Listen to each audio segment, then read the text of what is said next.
Welcome to Sage Sisters. We are sisters, besties, moms, and co-founders having a fun catch-up on parenting and life. Hi, I'm Ann. And I'm Kate. All right, Ann, let's get into it. What's the weekly high? My weekly high this week is pretty short, but it's bringing me a lot of joy. My 2.5-year-old Lily is starting to speak more and more each day, and she's starting to mimic or pick up on things that are just said around the house. And Phil and I, before kids, would probably cuss more than the average person. Just, it was just kind of casual cussing. And so since now having kids, we try to switch it up. So Phil has kind of changed it to golly when the kids are doing something. And it's been funny. So I picked it up. And so it's just like, someone will spill something and it's like, golly, instead of the shit. And so Lily started to pick it up and she's been saying it all over the place and in context. And it's so funny. It's like, she's like a old man in a little 2.5-year-old body. And it's just making me smile a lot. So that's my high this week. Little shared video of her saying, I miss Ellie or whatever. It's like, I haven't really heard her speak in full sentences and it melted me. Well, and you go into the doctor and they say something and you're always like, are we behind? They're like, last time we went in for a checkup, they're like, she should be saying 3 words together. And it's like, and you go back and look at videos of your other kids and they were speaking full sentences. Lola was a little bit of a speech prodigy. Like she was just speaking paragraphs at age 2, which is just not normal. So anyways, I go back and I'm like, have we been neglecting the third? But they say like the third is everybody's talking for them. And in our household, everybody talks a lot. Yeah. So, it is normal that she was behind, but she's starting to catch up rapidly now. And so hearing her say, I miss baby Ellie, like 4 words strung together, her little cousin is just, it's so sweet. So, oh my goodness. Plus, she's just looking old. Like she's taken on a new look. I think it's the speaking, but also the little, messy bun and yeah. She's full on toddler kid now. She's not a baby anymore. Mm-hmm. So it's super cute. We had to give up the crib this week. It should be my low, but it's not. And, we're just moving baby stuff around and it's starting to make me a little sad, but I'm also looking forward to cribless. So I'm like very excited for the next stage, but as she's getting older, it is a little bit like there are moments of, oh, my baby.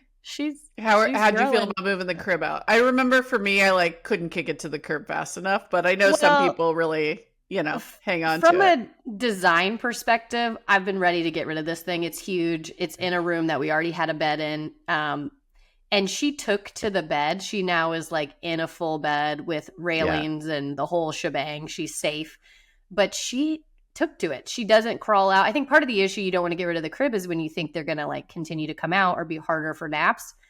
She loves it. She asked to go up there. So I honestly, I am ready to get it out of here just because I can't stand clutter. And so it's nice to get rid of it. But there was a little moment of like, oh, we're not keeping this because we're not having any more kids. Like weird feeling. End of an era, baby. I know. Anyways, I said it was a short high, and here we are 10 minutes later. What's your high this week? Well, I mentioned last week's podcast how my hobby is tennis, but I had a really fun Saturday. There was a charity tennis and pickleball tournament, and it's actually a friend of mine, short aside for something a little sad, but a friend of mine from preschool. Her daughter passed away when she was 4 of a neurological disease. Oh my gosh. Of course, like truly devastating, but she's really poured a lot of her grief into this charity called Molly Smiles. And I don't know. I think I can't sit for too long with that. It like makes me too sad, but also, this event was wonderful. There were 130 people there. The tennis tournament was super fun. It was really like a celebration. And she's up there giving this like beautifully celebratory speech. I'm, in the corner, like weeping still. Right. But it just was a really happy day. And it's nice to support her in that way. And I love that she's doing an event like that. kind of Yeah, putting. and most importantly, I won the tennis tournament, so that's kind of what I wanted to make sure got in here. Yeah. What a little humble brag. For my level, ...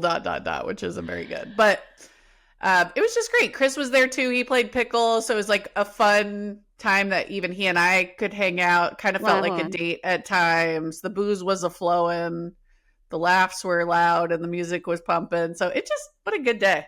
I love Also, that. not having to parent your kids from 9 till 5 on a Saturday, like what is That's this the world? dream. It was awesome.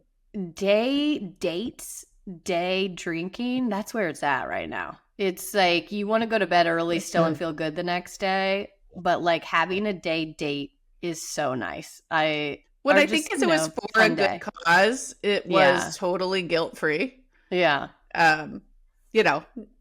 I might have had a little more guilt had I just had like, a girls' day at the spa or whatever, and Chris was watching the kids all day. But it's like he and I were both gone, having a great time. Yeah. Anyways, what a day. I put together a day. Side note, still love spa days, but yeah, I understand what you're saying there. Mm-hmm. Yeah. That's a good high. I love it. All right, what's your low? My low is I just love a DIY project or just want to do things around the house myself. And we've kind of, not by choice, just kind of by like interest, have divided up household things. Like I do a lot of the stuff inside the house. Phil does the outside. He loves yard work. He loves all these things. And so when there's a project that I need his help with, I can't wait. It's like I ask him to do something and I sit there and watch it not happen. So then I'm like, I'll just do it myself. So we've been, I said I moved the crib out of Lily's room, but we are trying to finish her room too. So, I want the hangers or the curtains to be hung differently. And we have a couple things to be hanging in the room. So I just did it myself. And now here I sit with holes in my wall that need to be patched up and painted again for my husband to redo because it didn't go well for me. And I just get so like, I just want to be better at DIY stuff because I have visions all the time. And it's like, it brings up like, we want to redo our master bathroom at some point. It's just not in the cards anytime soon. And so I was just doing that. We have that old brass look around the shower. And so I tried to like spray paint it because I watched a bunch of videos that were like, you can just spray paint the brass this like matte silver and it will look so much better and like less out of date. And it went so wrong. And I gassed myself in there on accident without windows open. So it's just like one project after the next that I just screw up, and I want to be better at it. Well, I know you like home renovation show as much as I do. Plus, I follow all these DIYers on Instagram that make it look so easy. You watch a little clip and you're like, I could do that. Oh, simple. You buy all the things, the supplies, which sometimes add up, and then it's like you get in there and mess it all up, and it's just like, oh god, golly, Totally. Anyways, that was my low. It's half done, and you're still waiting on Phil. Is where that ended. Exactly. So on Sunday, I said to him, I would really love to just have the day to do things and catch up. So, of course, we overplan. We're out of the house all day. We're too tired to do it when we get home. Here we are, Tuesday. Still hasn't been done. So I'm hopeful that I can push the issue this week, but it's just, who knows? I'll update you in 2 weeks and let you know if it's still sitting there. Yeah, I'm going to bet against that one. Gotta be honest. What is your low this week?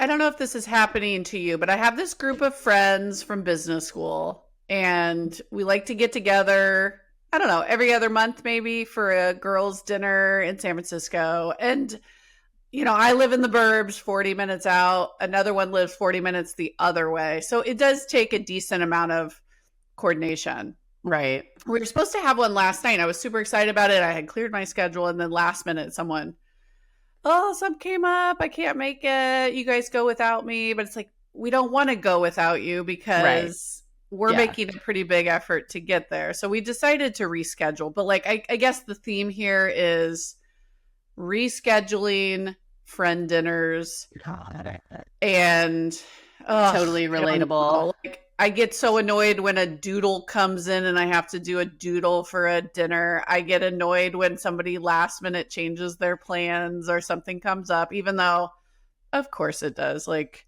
Right. We all have busy lives. We all have different things going on. You know, I totally get it because I do it sometimes too, but I hate it.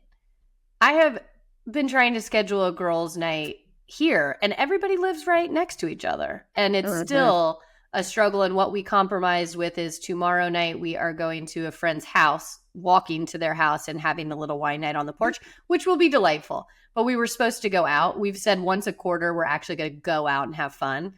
And it's just, this is what we're doing. And we're still going to try to plan that, but who knows? So I get it. It's like for my local friends, like the ones in Danville, if you flake or something comes up or if one person can't make it, tough cookies. You're out, we're moving, like you're either in or you're out. Sayonara, sister. But to schlep all the way to the city, it's like, no, I want a perfect turnout. I want this. And we do always have fun when we're there, but it's just, it doesn't have that chillness because I'm making a bigger effort on my end. So it's like, no, I want a good dinner res. I want everybody there. Yeah, totally. Or I'm sure it would still be fun. We probably should just do it and get used to that. But yeah, we I always get are though. Rescheduling. It's a bigger effort. It's a bigger time commitment to go into the city, and like you just want everybody to be there. It's easier to reschedule when you're local. Yeah, Scheduling mom dinners real low. Like keep going to my closet. Yeah, nights out. I keep going to my closet and seeing all these cute outfits that like I haven't worn because all I wear is like, you know, tennis skirts or athletic wear around. And it's just like, I want to dress up. I think it's so fun to dress up. And like, that's part of it for me is just like on occasion, look, I'm not one that wants to do it all the time anymore, but like, it's so fun to get gussied up. And like, you know, I got some new makeup from Sephora the other day. I want to try it out. You know, like I want to get. Maybe my low should have been a friend of mine recently watched my kids here, which was awesome. But she went into my closet and looked around and she goes, wow, Chris is so organized with all his clothes. Where do you keep your clothes? My closet palette and just general vibe made her Chris think it was 100% my husband's clothes. I was like, those are actually my clothes. Your style, I love your style because it's like comfy chic, but like classic. You are one that like will spend a lot on an item but have few items and they all look good. You know, I've always envied that. Mine is like the opposite where you had to help me clean out my closet and every time we pulled something out, I was like, oh, I love it. I could wear it. Gross. You could do better. You know, so you did help cleanse my closet and it feels great. Like it's funny because I feel like I'm so organized and clean in my whole life, but my closet is where I have more clothes that like I'm never going to get into ever again. Or like it's out of style, get rid of it. So I envy your closet, but I can see that a little bit. Well, maybe we need to meet in the middle. The fact I didn't have like one cute going out top that made her think it was a women's closet potentially is a flag. So and I have too many like Zara outfits that like probably should have been like, you can't wear them anymore. That was when you were 30. Well, you're hanging on to a lot. I feel like your thing is just you have the what if I go on a vacation and by the way, I'm 15 pounds later and by the way, what if it's a little bit cold but also chilly? It's like totally. It still could happen for me, but you're hanging on to too much. I think we need to release that into the universe. It's clear. I still have like a little like in poor man's Carrie Bradshaw where I go in there and think this could be trendy, you know, and I put it on and it's like, what? It's not fun. It's not giving funky chic. It's giving like yikes. Wouldn't have done that. So here we are. I appreciate your willingness to take a fashion risk, though. I try, you know, and you know immediately when you go out if people are responding well to it. So sometimes you've just nailed it, and like your friends are like, "That's so cute. I'd love to borrow it." And other times you're like, "Oh, that's so cute." Like, oop, miss. That's a miss today. That's a miss, and it's a miss. It's just clothes. I like how you go after it. It's where you can explore. All right. Shall we get into the topic of the day? Did you do your low? Yeah, my low was half-baked Renos. Half-baked Renos. And honestly, this could be a low every week if I wanted it to be. I'll continue to bring half-baked Renos to the table. Okay, cool. Well, then let's get into the subject of the day. You're up this week. So what did you bring to the table here? My topic is something that you and I have kind of talked about off like line a little bit. And it is kids sports. So we come from a sports family. We love sports. Our kids are playing sports right now. My 7-year-old son is showing signs of athleticism, and we're already starting to, which is why I want to bring this topic up, get into that world of, travel sports, people pushing the agenda too soon, trying to like play the same sport multiple seasons. It's a topic in this house, so I'd love to just like talk about it here a little bit more and get your opinions. But that's really it. It's like all things kids in sports, from too much to like trying to also get my other child who doesn't have a ton of interest into sports and getting that physical activity to be something she wants to do too. So that's kind of the topic. His vibe with it? Like, is he super gung-ho about it, or like what are you working with? Ace is obsessed with sports. So we are at a place where the kid's first word was ball, which is funny now.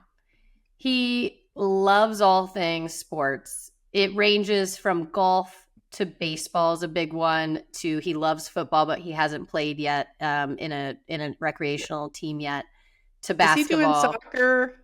He did soccer last season, so that's why he's kind of thriving in baseball. So he's doing baseball this season. Fall ball. And so we, as a family, established last year, we're going to do one sport per kid per season, because we overextended ourselves one season where they were each in 2 and it was just a lot. And we still have another little baby who's not in sports, but we have to drag her around everywhere. So, and then we were trying to coach. So we just overextended ourselves one season, was like, let's just hone in on one sport. But I would say he just wants to do it all. So that's also our issue, is like, I don't want him to get burnt out. I want him to do multi-sport. But he practices. He's not a kid that's going, I don't want to go to practice. He's the one that like, you get home from like playing all day outside doing different sports, and you sit on the couch for a half second to take a breather, and he's like, well, you want to go throw the football with me? It's like, we just did that, Yeah. So we did a couple things to help us, which is we got him a golf putting green for his room. It's like one of those tiny ones, but he'll sit up there all day and do the putting green. He's constantly, even just if we're in the living room, he's just constantly got a ball, throwing it up and down against the wall. He's always getting in trouble throwing stuff. So he's really into it. So that's part of it, is like he wants to do a lot of stuff. How intense is his baseball? Is it like a couple times a week practice yet? Or is he still, what level of intensity are you at? Right now we're in a good intensity because we did summer ball, which was way too much. So right now he's only practicing twice a week, and then we have one game. And so 3 times a week. That seems healthy to me because they're getting more competitive and he's liking it. Phil is coaching, one of the coaches, so that's nice. They have a little outlet for themselves. But we did an all-star league this summer, and it was like kind of the first taste of travel. And they were like, oh, it's only 2 tournaments locally, and practices just a few times a week, and only the month of June. And it was like 3 times a week practice for 2 hours each, plus batting practice, an additional another night or 2 that was optional in quotations, plus a tournament on the weekends. And then there ended up really 4 plus times a week. 4 plus times a week, plus your whole weekend is a tournament. And it was like a very condensed version of travel ball. I don't know how parents do it. What is Grace, your oldest? Like, what are you seeing out in California in sports with her? Well, we got a taste of like that level of intensity with swim, and that's just like swim culture. But swim practice is every day with 2 meets a week. I mean, it's six out of 7 days Yeah. You're swimming. Right. And I told Chris, this seems nuts. And they start that at 5. Right. 5, 6 is an age bracket, and then 7, 8, and she's 8. And this was only our second year doing it. And again, she likes it. So my vibe was, we can do swim, but I don't know if we're going to go every day. But it does change it when the kid is sort of pushing it a little bit. Right. Yeah. And so, we bent over backwards to get her there, but it was one of the reasons this summer was like too chaotic. Yeah, it's hard. Part of it is I just didn't have enough help. Right. Chris and I were both trying to work. Of course, swim is middle of the day with camps. Like the whole thing was insane. But I guess the very majority of the people, sports, though, a lot of people don't have help like that. That's us too. And that's realistic. That's where most people are, especially when you have school age kids and you don't need full-time childcare. You don't have childcare like that. Well, and I guess going like a little bit more broadly, soccer, she's in now. It's just one practice, one game a week. She's also doing fall basketball. It literally is just one day a week for 2 hours on Sundays. And I'm coaching that. So we're right now at 3 times a week for sports, which feels about right to me. Like whether it's 1 or 2 activities, for me, it's almost just like, what is the sheer number of hours per week? And like, do we have enough time to be bored and goof around outside and have a family dinner? Or is it every night we're moving? Now, the tricky thing is Cal's starting to enter the fray. So he also has soccer practice and a game. So, and I'm doing basketball for him too for the first time this year. So he'll have 3. So we'll have 6 things a week. Yeah. So I think this was like the beginning of the new era for us. Oh, wow. And I also have a lot of friends who, and we've interviewed hundreds of parents over the last year. So this issue has come up, and I feel like I do have a pretty good flavor. And I do think where we live here in Bay Area suburbia, sports are really intense here, and people are doing really aggressive travel schedules. They're, kids in elementary school, but more like 3rd, 4th, 5th, practicing 4 times a week plus games. Yeah. For pretty much every sport. Like soccer in about 3rd grade here starts splitting between rec and competitive. Right. I know soccer is really intense here. Even football here, they have something called T-Birds where I live, and on the cheerleading side and on the football side. Right. Yeah. That gets really intense. Mm-hmm. And again, to me, if you're over the 2 times a week threshold per activity, it's escalating. At 7 and 6, it just seems like a lot. My thing is like weekday nights is fine. And like I'm already feeling I don't like when every night, it's school, it's homework, it's kid activity, you're jamming in a dinner, it's sleep. It's like some nights that's fine, but I don't like 5 out of 5 nights where that's our reality. Well, when that's happening and then you have your weekends. So Lola is now 6 and she is kind of like really into singing and, I think she will want to do songwriting and cute things. We might get her back in gymnastics. But that can be intense too. They have a theater program here that can be just as nuts. I would be totally fine with that, but I want her to do one physical activity too. And so I pushed her into soccer again. She did it last fall and hated it, and I was her coach. So this year I decided I'm not going to coach her because she was kind of asking me to come out and stuff. So I was like, I think if somebody else coached her, maybe she'll have a different response. But she is she's getting, it's 6. She's kind of into it. She kind of cries on the way to practice. I don't want to go. But then she's there and she's having fun. But my whole point of bringing this part up was that the coaches choose, I think. But it's limited times. But her time slot we got was Friday at 6 p.m. for practice. So every Friday night is ruined for this whole fall. And then on top of it, we have games on Saturday for both Ace and Lola. Mm-hmm. And then practice on Sunday for Ace. So it just feels like our whole week is gone, and there's no more spontaneity of just like, let's go visit, Sarah and Ryan, our other sister and family, or let's go do a small, like, Very day booked. fun thing. It's just very booked. So it just feels like that's where we are. We love sports, so I'm here for it, but it's a lot. And then people feeling like you're missing the boat not doing every sport. Like, I'm feeling a little guilty that we didn't sign Ace up for flag football this year because he's so in love with it. And truthfully, we just missed the date on it. And we'll do it. There's a spring one coming up. We're going to do 2 in spring for I him. think this is actually a really good point because there is this sense of FOMO of like, Yes. I'm going to miss out if I Right. don't sign up my kid for every Right. season of the thing. And if And he loves even every text- sport and is good, we don't want to pinpoint him into one sport. That seems awful. So it's like, let him do everything. But then with that, it's like, that's hard to do. Let him do everything. It's hard to do. Well, even my mom thread last night, one of them was, hey, so-and-so registration just opened, and everyone's like flying to do it.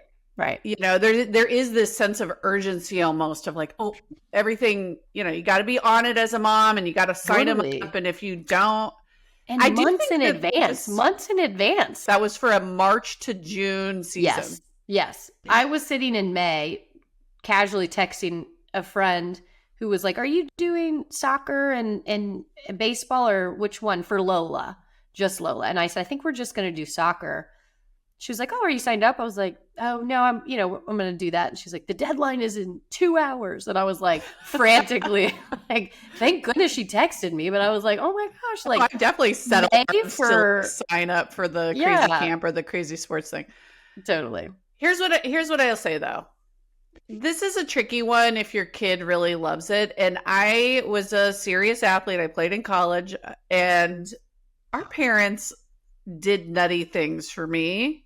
Totally. I was on travel teams, but it does feel like it's starting earlier. So like I was on a travel team in middle school. Right. I played every day. Did it start in middle school? I can't remember when we did travel soccer, but like your big travel stuff. My big travel stuff started, well, I should say this, regional level travel Right. started in middle school, where Yeah. we were driving to Indianapolis for a tournament, which is Right. 3 hours away from our hometown of Evansville, Indiana. It's We not were nothing. driving- Yeah. No, I consider that serious travel. Right. Some of that happened in middle school, but I don't think as frequently. Like we might have had 1 or 2 tournaments a Right. season at that level, and most of them were within an hour drive. Right. It does seem like this generation does that level of intensity now in elementary. So we have moved up that level of intensity for 4 years. I think part of it is the sports organizations are privately run, and it's a business for them. I mean, they're Mhm. running these things to optimize for the cash. And the more Right. travel things you do, the more intense, the more practices, the more money Right. they can charge. And, you know, I'm a capitalist, but like those incentives are a little ick for me, right? Yeah. It's like we're not actually doing what makes sense. I also think parents really do, and maybe this is the social media actually to the parents are like, we've reframed what it means to be a good parent. Right. But parents feel like I have to book my kids in all this stuff to be a good parent, or, Right.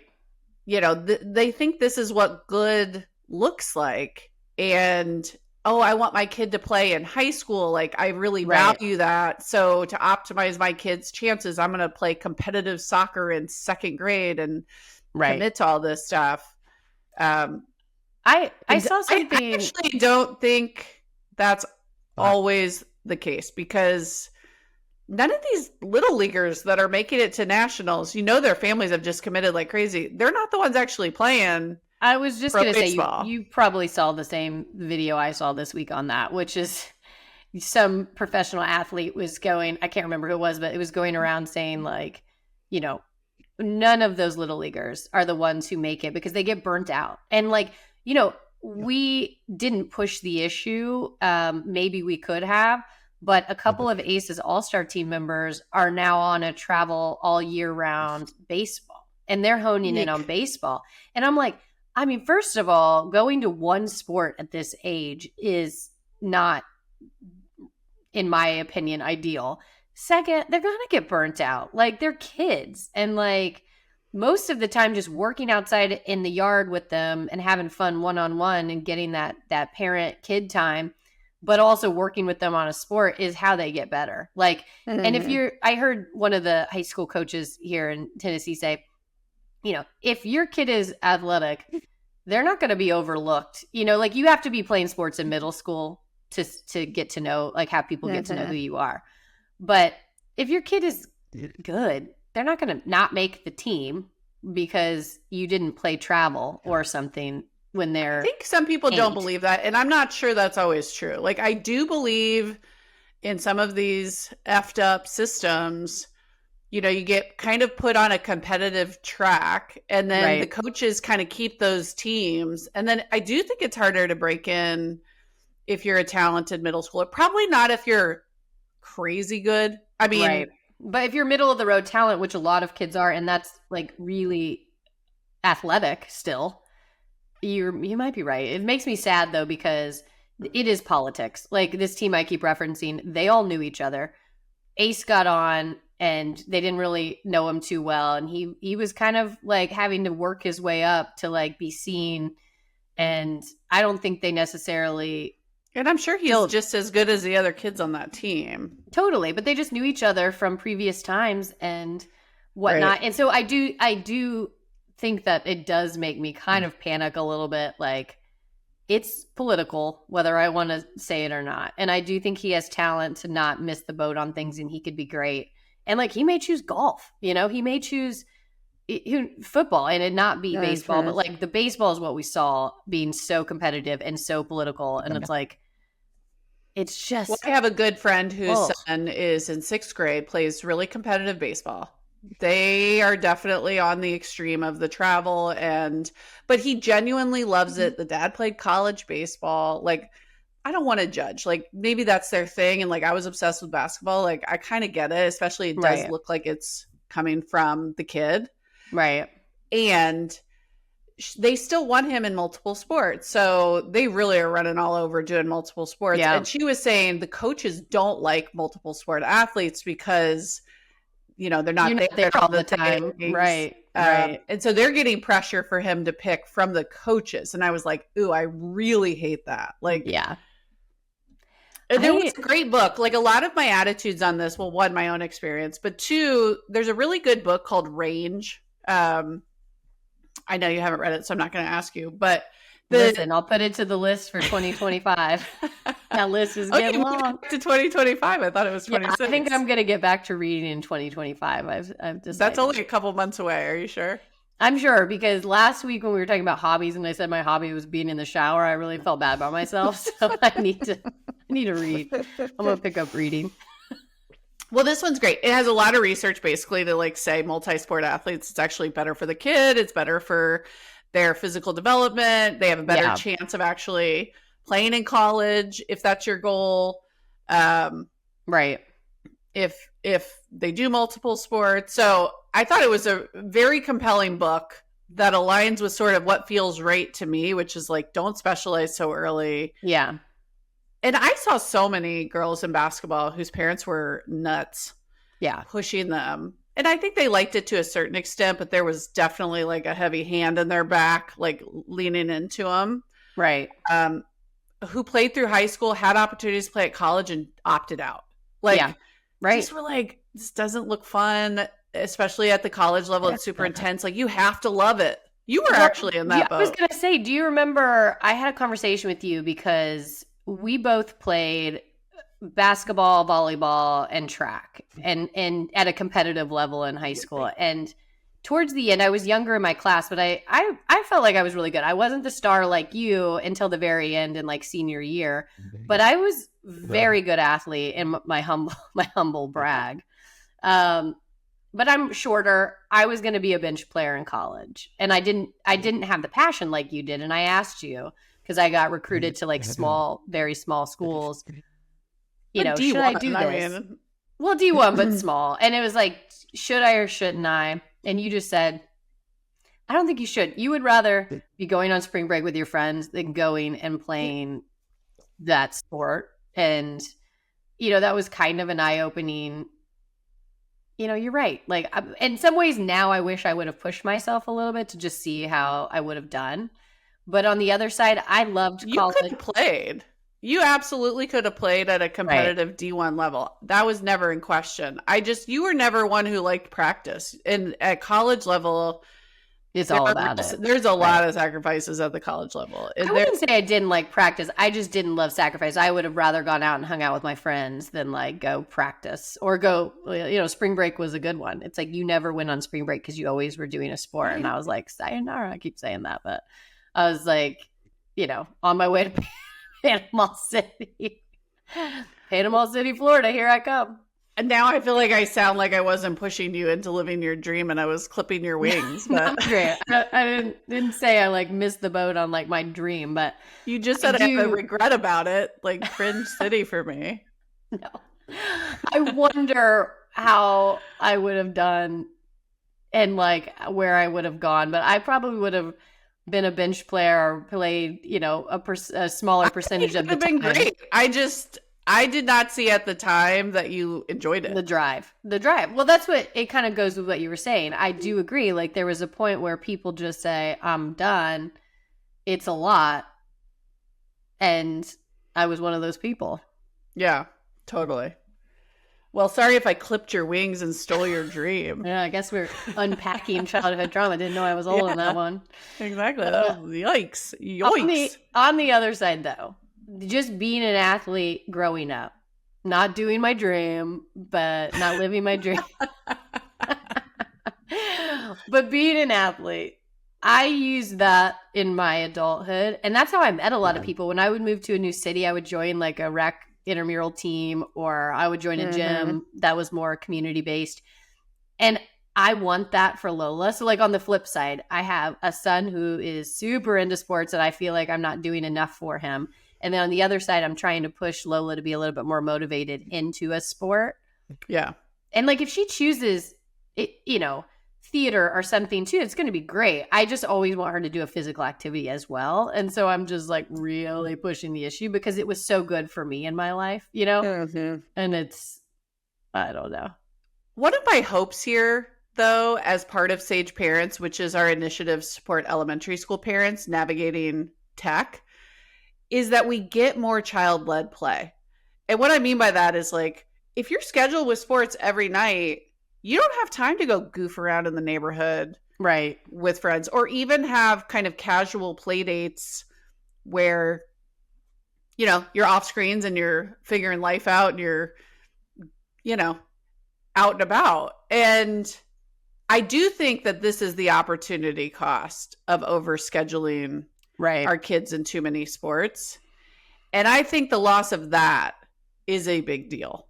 And even Ace, who I've said over and over again is the one who loves sports and being on the teams, 50% of the time he would rather be outside playing with friends and doing activities, playing knockout basketball with the neighborhood kids, or it doesn't always have to be some kind of practice or actual team. He loves just going outside. So you're right. I do think that is super important for childhood. And I think even for me, like a lot of the roots of like how I fell in love with basketball was actually not through the practices and the games and the scheduled stuff. It was in beating the boys in the driveway. Right. And like the goofing around and the trick shots and playing horse against dad. Yeah. Yeah. Playing with dad in the driveway. I specifically remember dad would never let us win in anything. And he was always like, when you get good enough, you'll know you beat me and you'll be proud of yourself. And I kind of do that to my kids now too. But I love that. And I do remember like playing horse or whatever it was in the driveway over and over and over again. And then finally I did beat him in high school and I was proud of myself. But that is when I think of enjoyment in sports, I go back to those memories. I don't go to like getting yelled at in practice, running sprints, Yeah. So I do hope that maybe through talking about it, maybe through just continued research on the topic too, we can encourage parents to skip a season to find a medium that leaves some more breathing room for play. I just think too.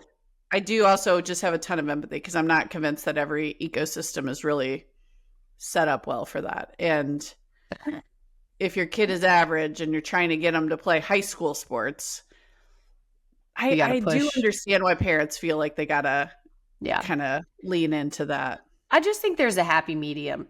You know, maybe not taking a season off, but pushing multi-sport, pushing at least one sport per season and staying consistent with it. And like looking around, I think what's worked for us a little bit is we've looked at different, not just the one local team that we know about through school or through different people, but like actually finding leagues that are more competitive and like going after those leagues. So we're not doing travel ball, but we're like getting into more competitive leagues to push the talent and to push the issue a little bit on getting better.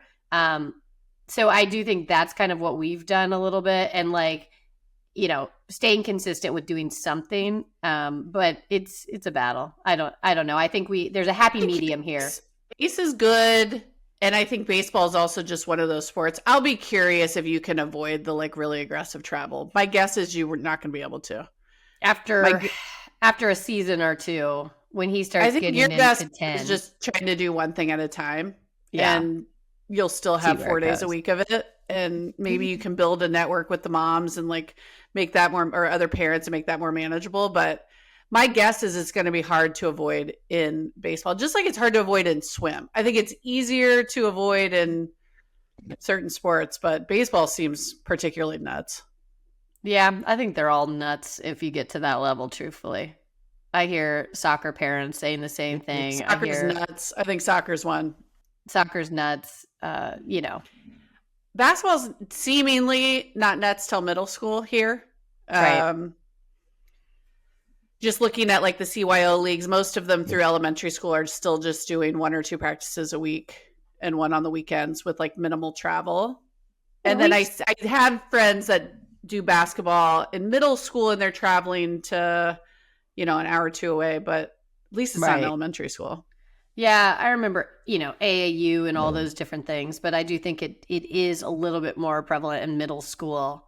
You know, we do a summer league. It's still local though, and it's actually really enjoyable, as well as the regular season ball. Mm-hmm. So, you know, I love it for the kids to be active. I think that's important. I do just think that there's a happy medium here of going all the way extreme and booking every single team and every single season. Like, there's got to be a little bit of give here to keep your kids happy, because it is true.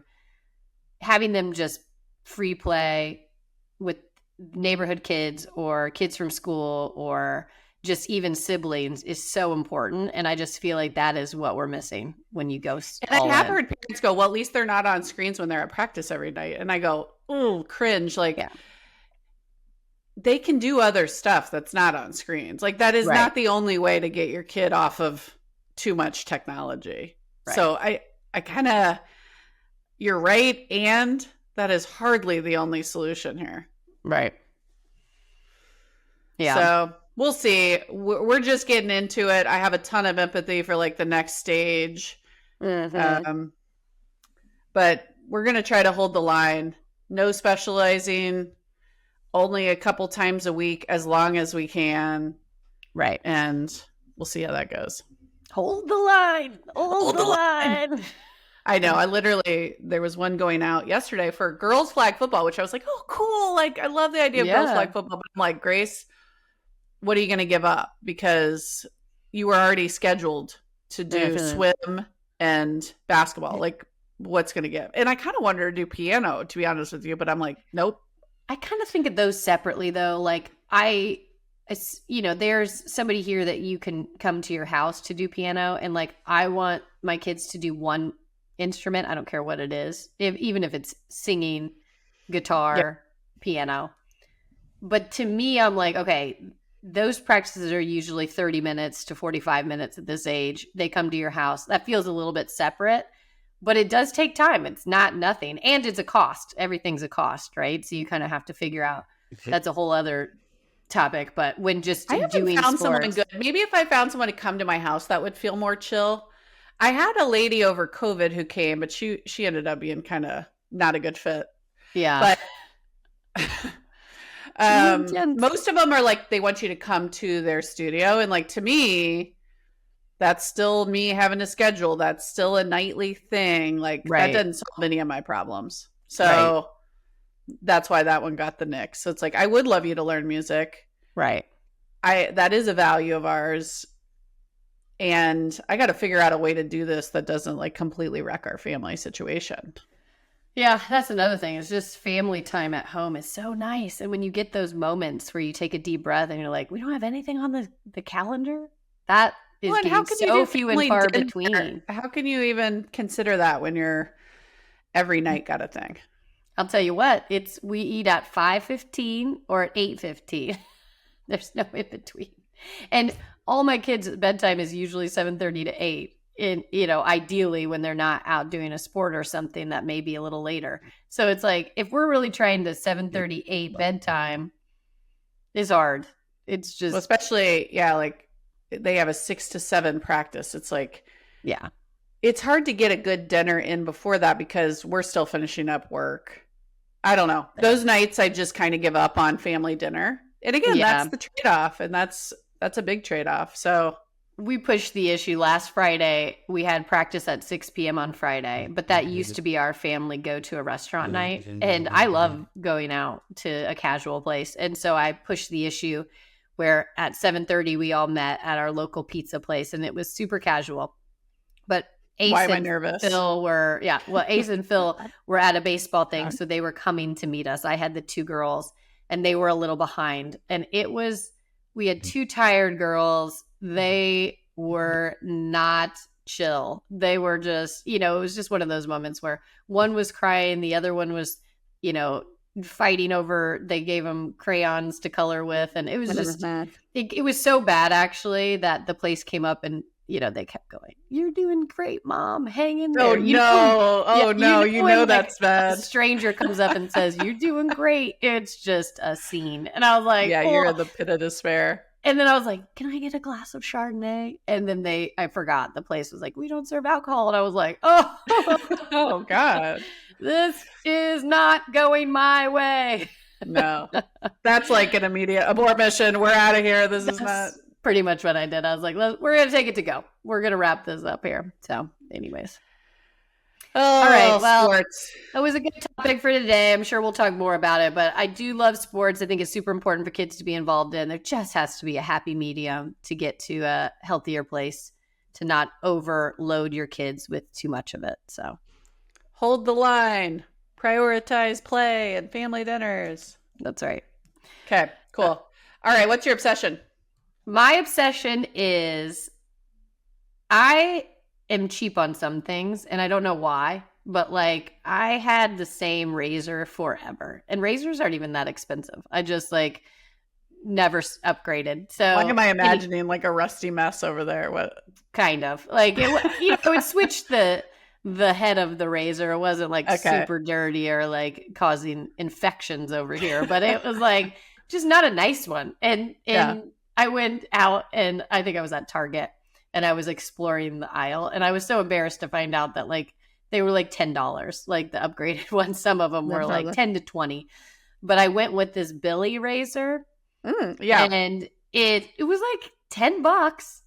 It's cute. It's sparkly. It hangs on my shower perfectly. And it's just a game changer. It's one of those things that like once you change something in your life minor, you're like, why have I not been doing this forever? Why was I holding the line on that ridiculous razor? Just, I don't know. So anyways, that's my obsession is my new Billy razor. Maybe I'll try it. I still use the cheapies just so I can replace them all the time, but it was $10. Maybe. And it was not expensive. It's such a game changer. And I'll try it. Yeah, I would highly recommend. I'm influenced. I'll try it. Yeah. What about you? What's your obsession this week? So Grace's soccer team got to pick their own team name, and she prides herself on being a good namer of things. and she really put a lot into it. And she was so proud because they picked her name, the Side Pony Strikers, which I thought was great. That is cute. And then one of the other moms was like, oh, there's a great song called Side Pony. And we put it on, and I'm freaking obsessed with this song. I don't know it. Lake Street Dive. I have never heard of this band before. Not that I'm on like the cutting edge of music, but right. And then I looked up. They've been out for years. But I do think they had a new album, and I just over the last week got really into this song Side Pony, and then also just started listening to all their other stuff. I love it. It's great. What's the vibe? Is it like upbeat? Is it poppy? What's the... me describing music, I'm sure would make someone at Rolling Stone roll over in their grave. But I would say jazzy, poppy. Okay. Bluesy, indie. Oh my. I overcooked it. You overcooked it. You've created a new genre all of a sudden no one's ever heard of. Listen to it, then you're like, oh, that's... pop. Yeah. It's going to be pop. It's definitely got like a bluesy energy to me. Okay. Side Pony. See if you like them. What's the name again? I'm going to spare you. Side Pony from Lake Street Dive. Lake Street Dive. Okay, got it. And maybe just like hit Lake Street Dive album on Spotify and like listen to a couple of them. I've been putting Spotify on in the background. I'm always looking for new music. Putting around to Lake Street Dive. Obsessed. Okay. All right, here I am. I'm going to look it up. All right. I think we're at time. Good chatting with you. Yeah, that's a wrap. See you here next week. Okay, Lilas. See you next week, Lilas.